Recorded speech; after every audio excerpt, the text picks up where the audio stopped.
Hello दोस्तों, मैं हूं आपकी होस्ट सैयदा दुआ सैनब और आप देख रहे हैं दी कमर चीमा शो। आज के शो में हम बात करने जा रहे हैं एक ऐसे दावे की जो कि भारतीय मीडिया की तरफ से उठाया गया है कि पाकिस्तान दोबारा से टेररिस्ट लॉन्च पैड्स और ट्रेनिंग कैंप्स रीबिल्ड कर रहा है, वो भी आर्मी, आईएसआई और हुकूमत की मुकम्मल कोऑर्डिनेशन के साथ। तो इसी सिलसिले में आज हम बात करेंगे डॉक्टर कमर चीमा साहब से। तो जी डॉक्टर साहब, ये बताएं कि हर कुछ महीने बाद इंडिया का एक इसी तरह का जो है वो नया दावा होता है, तो एक नया जो ऑपरेशन है या एक नया टेरर कैंप का जो दावा है वो इंडिया क्यों करता है, और क्या ये असली सिक्योरिटी थ्रेट है या सिर्फ एक मीडिया नैरेटिव?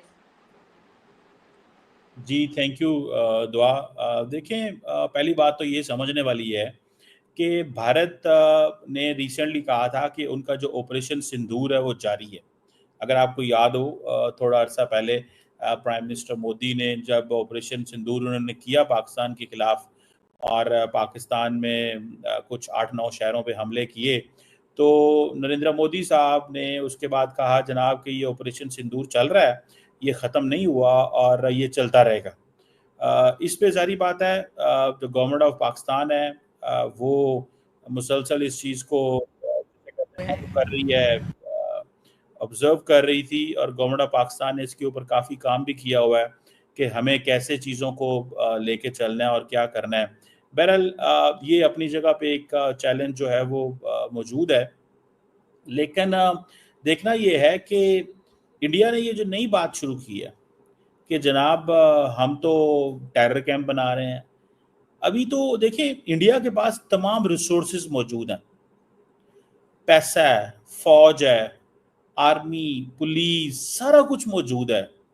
मतलब why don't they eliminate all that? वो इसको एलिमिनेट क्यों नहीं कर पा रहे?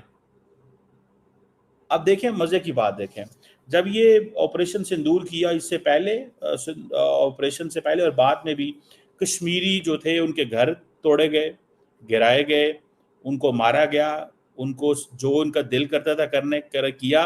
जिस पे उमर अब्दुल्ला, इवन वहां पे जो चीफ मिनिस्टर थे कश्मीर के, उन्होंने शोर मचा दिया कि जनाब आप इतना कुछ कर रहे हैं तो आप जो है वो जरा ये देखें तो सही, कौन सा बंदा ऐसा है जिसको वाकई ही सजा देनी चाहिए और कौन सा बंदा ऐसा है जिसको नहीं देनी चाहिए। आपने सबको ही जो है वो आगे लगा लिया है। तो ये चीजें उस वक्त सामने आई। अब दोबारा देखिए इसकी सिग्निफिकेंस है। अब ये स्टोरी जो है ये इंडिया टुडे में और बहुत जगहों पे आई है कि जी पाकिस्तान जो है वो टेरर कैंप बिल्ड कर रहा है, लॉन्च पैड डिस्ट्रॉयड कर हमने कर दिए थे ऑपरेशन सिंदूर में, और ये स्टोरी सोर्सेज से आई है। सोर्सेज क्या होते हैं? फौज है, पुलिस है, कौन है सोर्स? एक सवाल बनता है ना, जस्ट ये देखने के लिए कि कौन है सोर्स, क्या है सोर्स? क्या सोर्स जो है वो फौज है? क्या सोर्स जो है वो पुलिस है? क्या सोर्स जो है वो कोई वहां पे कोई जो है वो कोई जहादी नेटवर्क है? कौन है सोर्स? सोर्सेस के उन्होंने जिक्र किया है, जिसने स्टोरी लिखी है, इनका नाम जतिंदर बहादुर सिंह साहब है कोई, और उन्होंने कहा जी पाकिस्तान की आईएसआई और आर्मी जो है नए कैंप्स के ऊपर दे, मतलब ये कि हमने पिछले तबाह कर दिए। तो इसको अगर हम देखें तो इसके मल्टीपल मीनिंग है। पहला मीनिंग तो ये है कि देखिए, keep telling people that we are vigilant. Second meaning ये है ऑपरेशन सिंदूर चल रहा है, हमें शायद पाकिस्तान पे दोबारा हमला करना पड़े और हम करें।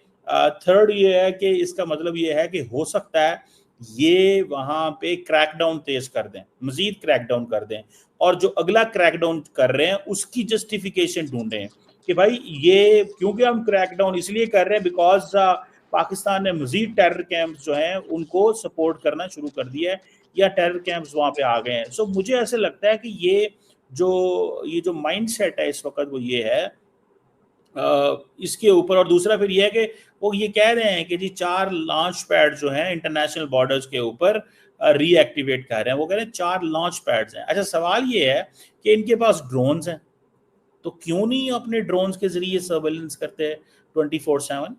इन्होंने, इंडिया ने स्पेशली ड्रोन्स अमेरिका से मंगवाए हैं, इनके पास इजरायली ड्रोन्स हैं, तो ये क्यों नहीं ट्रेनिंग वो उनको एलिमिनेट कर सकते हैं? अब ये सिंपल सी बात, अब होगा क्या, वो जिसे कहते हैं ना, मैसेजिंग ये करेंगे कि जनाब अलर्ट रहें, और इसका सहारा लेके लोगों के ऊपर शायद दोबारा जो है वो कोई ना कोई स्ट्राइक जिसे कहते हैं ना लोगों के ऊपर करें या उनके घरों तोड़। आप देखें ना, नरेंद्र मोदी साहब ने एक काम किया, उन्होंने कहा जी कि जो लोग किसी चीज में या इन्वॉल्व होंगे हम उनके घर तोड़ देंगे, घर जला देंगे।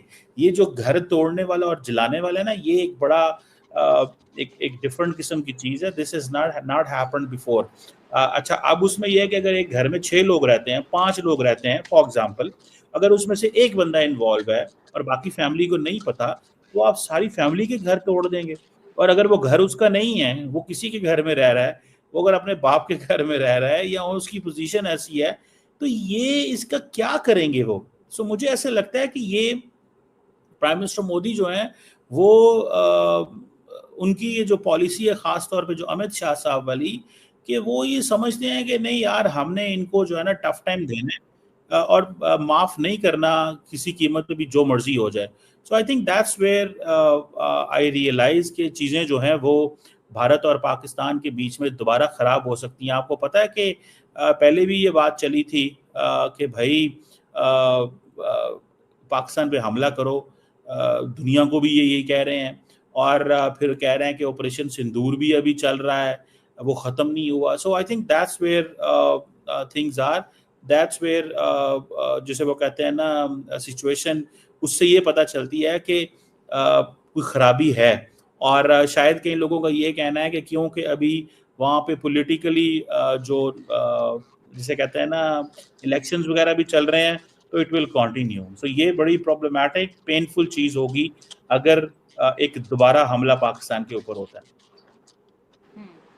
चीमा साहब, हमने देखा कि जब पाकिस्तान जो है वो बार बार कह रहा है कि हम किसी भी तरह के इस तरह के नॉन स्टेट एक्टर को सपोर्ट नहीं करते, तो फिर इंडिया जो है वो इस तरह ज़्यादातर आईएसआई पे या फिर आर्मी का नाम इन्वॉल्व करता है, किसी भी जो है वो क्रेडिबल सबूत के बगैर। अगर इंडिया के पास इस तरह का कोई क्रेडिबल सबूत है भी, तो इंडिया इंटरनेशनल फोरम्स या इतनी उनकी स्ट्रॉन्ग इंटेलिजेंस जो इनपुट है वो है भी, तो जो इंडिया है वो यूएन या फिर एफएटीएफ में भी तो कोई नया केस पेश कर सकता है अगर उसके पास क्रेडिबल कोई सबूत हो तो।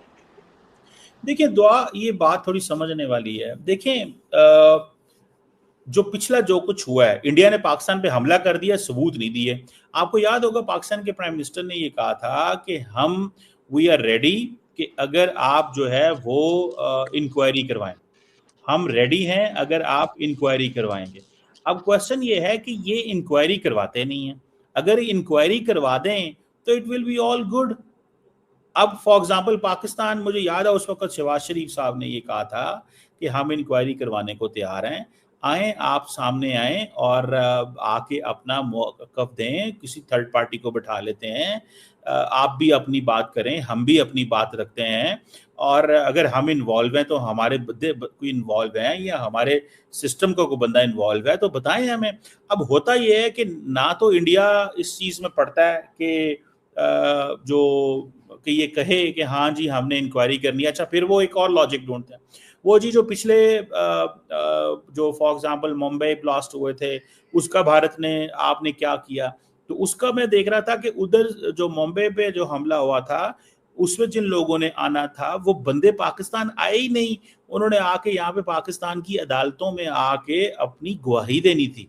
देखिए there is a court of law है ना, कानून है किसी किस्म का, वहां पे उन्होंने गवाही देनी थी। और अगर इंडिया समझता है तो इसको थर्ड पार्टी ले आनी चाहिए, मुंबई की भी करवा ले, समझौता एक्सप्रेस भी ले लें, ये जो हमारी वो जाफर एक्सप्रेस हुई थी वो भी ले लें, ये भी ले लें, पहलगाम वाला भी ले लें, 3-4 बड़े केस स्टडी उठा लें और शुरू कर दें इंक्वायरी और लोगों को इन्वॉल्व कर लें। एक थर्ड पार्टी किसी भी मुल्क की किसी को वो लें। लेकिन अगर वो ये कहें कि यार हमें परवाह कोई नहीं है आपकी, हम अपनी मर्जी करेंगे, हमारा जो दिल करेगा हम वो करेंगे, मेरा ख्याल है कि दैट इज़ वेयर ये चीज़ जो है ना, अब ज़माने बदल गए हैं। कोई भी, और इंडिया ने ये करके देख भी लिया है, अगर वो हमला करेंगे पाकिस्तान के ऊपर फॉर अ मोमेंट, उन्होंने समझे जिसे कहते हैं ना हमला कर दिया, मिसाल दे रहा हूँ मैं, ठीक है, तो अब पाकिस्तान क्या करेगा। अच्छा, एक चीज़ इंडियंस कहते हैं कि जी we will increase the cost, हम पाकिस्तान के ऊपर कॉस्ट बढ़ा देंगे। कॉस्ट बढ़ाने से मुराद क्या है कि मतलब ये है कि आप अगर हम पे हमला करवाते हैं नॉन स्टेट एक्टर्स के जरिए, तो हम आपके ऊपर हमला करेंगे और आपके अरबों रुपए नुकसान होगा, आपको हमले का जवाब देना पड़ेगा। भाई सिंपल सी बात है, जो अटैक अगर भारत करेगा तो जब पाकिस्तान रिस्पॉन्ड करेगा तो आपका भी तो नुकसान होगा ना। सो मेरा नहीं ख्याल कि ये पैसे मैटर नहीं करते। देखें तो दी इम्पोर्टेंट थिंग दुआ यहाँ पे ये है कि पैसे मैटर नहीं करते। एक स्टेट के लिए पैसा मैटर नहीं करता। स्टेट जब स्टेट से लड़ती है वहां पे ये नहीं सोचा जाता कितना पैसा लग गया है, वहां पे ये नहीं। देखें अब फॉर एग्जाम्पल पाकिस्तान की 6 लाख फौज है, हम थोड़ी सोचते हैं यार कि हमें हमारा 10 अरब डॉलर लग गया है। भाई लग गया है तो सो व्हाट। इस आप प्राइड के लिए लड़ते हैं, रिस्पेक्ट के लिए लड़ते हैं, आप अपने दिफा के लिए लड़ते हैं। ये थोड़ा ही होता है कि आप ये कह दें कि जनाब नहीं जी हम तो वो जिसे कहते हैं ना, हमने अब लड़ाई जो है वो हमारी वो कोई फर्क ही नहीं पड़ता हमें। देखिए इंडिया के जहाज नहीं गिरे, 1 गिरे, 2 गिरे, 3 गिरे, 6 गिरे, मैं उस पर बात नहीं करता। जो CDS अनिल चौहान साहब ने जो कहा था, इंडिया के जो आपको याद है चीफ ऑफ डिफेंस स्टाफ ने ब्लूमबर्ग को इंटरव्यू देते हुए कहा था, फर्स्ट पॉइंट उन्होंने कहा हमारे जहाज गिरे ये फर्क नहीं पड़ता, क्यों गिरे ये फर्क पड़ता है, ये उन्होंने बात की। पाकिस्तान कहता है क्यों गिरे ये हमें इससे फर्क नहीं पड़ता, गिरे हमें बस ये चीज चाहिए। आपने मान गए ना कि गिरे, तो हमें इससे फर्क पड़ता है, हमें इससे कोई फर्क नहीं है कि क्यों गिरे, कैसे गिरे, टायर पंक्चर हो गया, ऊपर तेल खत्म हो गया, लड़के जो पायलट था उसने जो है वो ऐनक नहीं पहनी, पायलट की जो है उसने रोटी नहीं सही खाई थी, उसको भूख लग गई, उसको पता नहीं चला। वो कह रहे पाकिस्तान को कहते हैं हमें इन चीजों से कोई गर्ज नहीं है, हमें इस चीज से गर्ज है कि आपने 1 महीने के बाद एक्सेप्ट किया था कि आपके जहाज गिरे। सो द पॉइंट इज कि ये चीजें जो है ना, ये फ्रैंकली इनको थोड़ा सा स्टडी करना चाहिए। द इंडियन गवर्नमेंट अगर पाकिस्तान को बुली करेगी तो देखें पाकिस्तान इज नॉट नेपाल। ये पता नहीं क्यों प्राइम मिनिस्टर मोदी ऐसा कर रहे हैं, और उनको पता है वो क्यों कर रहे हैं, आपको पता ही है उनको क्यों कर रहे हैं। उनको पता है कि यार मैं करूंगा तो वो हमारे पंजाबी में कहते हैं दिहाड़ी लगी रहेगी। दिहाड़ी देखें, एक सियासतदान की दिहाड़ी यही होती है कि वो पावर में रेलिवेंट रहे, ठीक है, वो पॉलिटिक्स में रेलिवेंट रहे, उसकी एक दिहाड़ी यही होती है। तो वो इस चीज के ऊपर फोकस करते रहेंगे। मैं समझता हूं कि ये चीज जो है इसको उनको इमीडिएटली इस पे देखना चाहिए कि ऐसे गुजारे नहीं होंगे जिस तरह वो कर रहे हैं। दुनिया देखती है, देखें दुआ इंपॉर्टेंट चीज है, दुनिया नोटिस करती है आपकी लड़ाई कैसे हुई, ये केस स्टडी है। देखें ईरान के ऊपर जब इजराइल ने हमला किया तो 200 जहाज आए थे, that was a case study जिसको दुनिया ने देखा। और वो 200 जहाज क्यों लेके आए, उनको ये था कि शायद हमारे ऊपर कोई हमला हो जाए, शायद हमारे मुकाबले में ईरानी एयरफोर्स उठ पड़े, ठीक है। तो पाकिस्तान जो है वो तो डेफिनेटली पाकिस्तान की एयरफोर्स हवा में जाएगी। हमारे पास तो सिर्फ F-16 तो नहीं है कि हम ये कहेंगे कि जी हमारे पास वेस्टर्न अमेरिकन जहाज है वो हमारा ऊपर से जो है ना स्विच बंद कर देंगे वो, ठीक है, तो वो प्रॉब्लम ही नहीं है। हमारे पास चाइनीज जहाज हैं, हम चाइनीज से ला देंगे। तो हमारे पास तो इतने जहाज मौजूद हैं। अगर ये कहा जा रहा था कि इंडिया के पास 80-82 जहाज उसने कर दिए और उसने एयर सैचुरेट कर दी, तो हम भी अपने को 40-45 जहाज लेके, half the number of Indian जहाजों के लेके हम भी स्पेस में चले गए। और 125 जहाजों से आपने देखा कि पूरी दुनिया ने तमाशा देखा कि जनाब 2 मुल्कों के 125 जहाज उस वक्त हवा में चल रहे थे, और वो किस तरह वहां पे मुकाबला हुआ, बाकी चीजें फिर the world has already known. तो चीमा साहब ये तो फिर कहना गलत नहीं होगा ना कि जो भारत है वो, जैसा हमने देखा कश्मीर में भी ह्यूमन राइट वायलेशंस हैं काफ़ी ज़्यादा, तो भारत जो है वो खुद अपने मुल्क के अंदर जो हो रहे मसाइल हैं या जो हालात हैं उनसे नज़र हटाने के लिए एक एक्सटर्नल जो है हम कह सकते हैं एनिमी का नैरेटिव जो है वो जिंदा रखना चाहता है, ताकि उसके अंदर के जो हालात हैं या मसाइल हैं उन पर इतना फोकस ना जाए। मैं आपको वैसे सच्ची बात बताऊं, इंसानी हकूक तो कहीं भी अब नहीं रहे। जो उधर गजा के अंदर हो रहा है वहां पे क्या इंसानी हकूक, तो इंडिया जो मर्जी करता रहे। इंडिया कहता है जी हम बड़ी ताकतवर स्टेट हैं, ये इंसानी हकूक कोई नहीं है, ये हमारे खिलाफ ये रियासत को चैलेंज करते हैं, हम इनको मारते हैं। जैसे फॉर एग्जाम्पल आप तो देखिए आप बड़ी मिसालें मिलती हैं। आप तो आप देखिए स्टेट बड़ी पावरफुल होती है, मैं आपको बात बताऊं, state is very very powerful. State के पास बड़े रिसोर्सेज होते हैं, स्टेट की बहुत ताकत होती है। स्टेट और कोई ह्यूमन राइट्स वगैरह स्टेट नहीं मानती। ये अगले दिन जो फॉर एग्जांपल वहाँ पे हुआ अमेरिका के अंदर, जो आइस ने पकड़ दकड़ की कैलिफोर्निया के अंदर, जो लोग इलीगल थे, तो बड़े प्रोटेस्ट हुए, बड़ा कुछ हुआ। उन्होंने कहा भाग जाओ, हम अपनी रिट कायम करवाएंगे भाई। खबरदार किसी ने कोई बात की, हम अपनी रिट कायम करवाएंगे। अमेरिका के अंदर स्टेट ने अपनी रिट कायम करवाई हर कीमत भाई। इंडिया ने भी अपनी देखिए रिट कायम करवानी है। सो मुझे तो ह्यूमन राइट्स का जो नैरेटिव है ना, ये ठुस होता ना। पाकिस्तान के अंदर कौन सा ह्यूमन राइट्स पूरे हैं? यहाँ पे भी तो ह्यूमन राइट्स की तबाही मचाई जाती है सुबह दोपहर शाम। इधर तो अगर हम अपनी केस स्टडी शुरू कर दें ह्यूमन राइट्स की, तो हम हो सकता है वो जिसे कहते हैं ना, हम आगे निकल जाएं ह्यूमन राइट्स वायलेशन में। यहाँ पे भी कोई ह्यूमन राइट्स उस लेवल पे नहीं है कि हम सच्ची बात करनी चाहिए, फैक्ट पे रहना चाहिए। और इस पर भी बड़ी तंजीमें बहुत कुछ बोल चुकी हुई हैं। लेकिन असल जो सवाल आपने किया है, अटेंशन डिवर्ट करना है। For Pakistan India is a domestic issue. For India Pakistan is a domestic issue. So it is all about कि आप कैसे अपने इस इशू को जिंदा रखते हैं। सो वो पाकिस्तान के इशू को जिंदा रखना चाहते हैं, वो नहीं चाहते पाकिस्तान का इशू दबे। और आज for example prime minister Modi एक जगह खिताब कर रहे थे, तो उधर उन्होंने क्या कह दिया, उधर उन्होंने सीधा सीधा कह दिया। उन्होंने कहा भाई साहब मैंने तो जो उन्होंने कोई इस तरह की बात की, जो हमें छेड़ेगा ये बात की, तो लोगों ने आगे से ताड़ियां ते शोर ते फलां ते टमकान ते इधर ते उधर क्लैपिंग हो रही हैं। वो क्या था basically, that was a messaging to Indian people कि भाई साहब हम जो है ना वो वी आर द वंस जो जिसे कहते हैं ना हु नो द स्टोरी। और वो बेसिकली ये कह रहे थे कि ऑपरेशन सिंदूर की बात शुरू उन्होंने कर दी। तो उन्होंने कहा मैंने तो अभी देखें मैंने अभी ये कहा था हमें छेड़ेंगे, तो आपने देखे खुद ही ऑपरेशन सिंदूर की बातें शुरू कर दी हैं। तो basically it doesn't want to forget Pakistan. And वो पाकिस्तान का कभी भी कहीं पे कोई ऐसा दिन मौका टाइम नहीं आता कि जिसपे वो कहेंगे जी हमें पाकिस्तान को इग्नोर करना है। वो हर जगह पाकिस्तान को इन्वॉल्व रखना चाहते हैं, बात करना चाहते हैं। वो पाकिस्तान अभी एससीओ में गए तो पाकिस्तान का जिक्र, जयशंकर कल पाकिस्तान का जिक्र, आज मोदी साहब पाकिस्तान का जिक्र, मीडिया है तो पाकिस्तान का जिक्र। और वो कहते हैं कि हमारा पाकिस्तान से कोई ताल्लुक नहीं, हम इनसे बात भी नहीं करना चाहते। लेकिन वो पाकिस्तान को भूलना नहीं चाहते, बात नहीं करनी लेकिन भूलना नहीं चाहते। वो अपनी अवाम के आगे हमारे सवाल को जिंदा रखना चाहते हैं। So that is there. So ये चलता रहेगा। इन राइट्स रूट्स छोड़ें, अब राइट्स कोई नहीं होते, अब स्टेट होती है, जो स्टेट बड़ी ताकतवर होती है। चीमा साहब एक आखिरी सवाल है आपसे कि हमने देखा कि जो भारत है वो बड़ा लॉन्च पैड और ये टेररिस्ट कैंप्स इनके बारे में बात कर रहा है। अगर उसे इस चीज़ की इतनी फिक्र है तो फिर वो स्ट्रेटेजिक डायलॉग क्यों नहीं चलाता पाकिस्तान के साथ?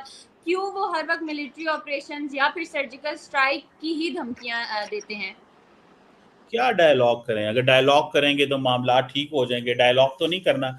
पाकिस्तान के वो हमारे फॉर्मर जनरल बाजवा साहब थे वो कर गए कि चले गए डायलॉग होना चाहिए। इमरान खान ने 2019 में कहा डायलॉग करेंगे, बाद में लड़ाई हो गई, इंडिया ने 370-35 रिवोक कर दिया। तो मोदी साहब डायलॉग नहीं करना चाहते। मोदी साहब बेसिकली अपनी एक तारीख लिखना चाहते हैं और उस तारीख के अंदर वो ये एस्टैब्लिश करना चाहते हैं कि मैं वो एक इस तरह का रिलेशनशिप चाहते हैं पाकिस्तान के साथ जिसमें वो कभी भी नहीं चाहते कि चीजें नॉर्मलाइज हों। वो उनको इस चीज की बड़ी समझ है कि चीजें हमें नॉर्मलाइज नहीं करनी, ठीक है, चीजें नॉर्मलाइज नहीं करनी। अगर चीजें नॉर्मलाइज हो जाती हैं तो फिर तो एवरीथिंग इज गॉन। तो वो मोदी साहब अपनी लेगेसी इस तरह की छोड़ना चाहते हैं। दे ऑलवेज वांट के पाकिस्तान जो है ना वो that should be remembered as an adversary. Pakistan एक एडवर्सरी के तौर पे ही याद किया जाए और याद किया जाता रहेगा। पाकिस्तान कभी भी एक इस तरह के प्लेयर के तौर पे याद नहीं किया जाएगा जो जिसकी पोजीशन ये हो कि जी हमने इससे बात करनी है। हालात खराब रहने चाहिए पाकिस्तान के साथ, मामलात ठीक नहीं होने चाहिए, पॉलिटिकल स्फेयर में डिस्कशन होनी चाहिए। और देखें यू एक्सटर्नलाइज अ थ्रेट, आप एक थ्रेट को एक्सटर्नलाइज करते हैं और फिर उसको याद करवाते रहते हैं, ताकि लोगों को बताते हैं देखें ये मेरा थ्रेट है, ये मुझे खौफ है। तो ये इसके भी 5 देखिए 100 में से ना इसके भी 30-40 नंबर हैं। जहाँ पे मोदी साहब को 25 नंबर मिलते हैं ना डेवलपमेंट के, 10 नंबर मिलते हैं खवातीन की वो जी स्वच्छ भारत और चूल्हों के देने के, और जहाँ पे उनको 5 नंबर इस चीज़ के मिलते हैं जी हमने खवातीन को ये चीज़ दी, जहाँ पे 2 नंबर उनको मिलते होंगे यूथ के लिए ये किया है, यहाँ पे 6 नंबर उनको इस चीज़ पे मिलते होंगे कि जी अब हम एक बड़ी आबादी हैं तो अब हम हमारा कोई मुकाबला नहीं है, वहाँ पे 25, 30, 35 नंबर पाकिस्तान के भी हैं। तो वो सारे नंबरों में से 100 में से नंबर तो लेने हैं ना आवाम से, तो वो फिर ये होता है कि किसी पेपर में पाकिस्तान के नंबर 60, 70, 80 भी हो जाते हैं इस सवाल, पाकिस्तान के सवाल के। जो 2019 में इंडिया ने इलेक्शन लड़ा था उसमें जो इंडिया के जो पाकिस्तान का जो क्वेश्चन था उसके नंबर 70-80 हो गए थे, क्योंकि वो बिल्कुल इलेक्शनों से पहले हमला हुआ था। अभी जो है वो 25-30 नंबर पे आ गए थे दोबारा हम, क्योंकि अभी बिहार का इलेक्शन है, अभी मेन बड़ा इलेक्शन वो जीत चुके थे। सो हर दफा जो पाकिस्तान का सवाल है वो इसी तरह रहेगा। तो ये चल रहा है, मोदी साहब को शुगर लगाते रहेंगे, वो इसको खत्म नहीं करेंगे।